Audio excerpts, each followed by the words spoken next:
बड़ी खबर मिल रही है। दरभंगा में कोरोना से 6 लोगों की मौत हो गई है। इसके बावजूद लोग लापरवाह बने हुए हैं। जी हाँ, इस वक्त की बड़ी खबर, लोग ना तो सोशल डिस्टेंसिंग का पालन कर रहे हैं, ना ही मास्क लगाकर घर से बाहर निकल रहे हैं, और अनर्गल भी घर से बाहर लोग निकल रहे हैं। लेकिन पुलिस इस पर कार्रवाई करने से अब भी बच रही है। आप देख सकते हैं तस्वीर में, लोग बड़े ही आराम से बिना मास्क लगाकर निकल रहे हैं। इनको जान की परवाह नहीं है। इतनी बड़ी संख्या में लोग कोरोना पॉजिटिव हो रहे हैं। बड़ी संख्या में अब मौत का आंकड़ा भी बढ़ने लगा है बहुत तेजी रफ्तार के साथ, लेकिन फिर भी ये लोग मानने को तैयार नहीं है।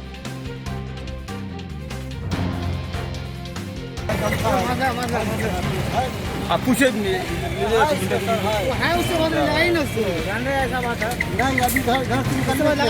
तो मालूम है मास्क मुंह में लगा कर चलना है, था बिना मास्क का क्यों चल रहा है?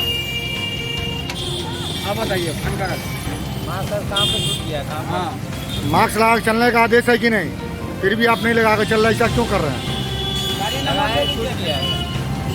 क्या नाम है आपका? कहाँ पर अभी है? अभी कहाँ पर है?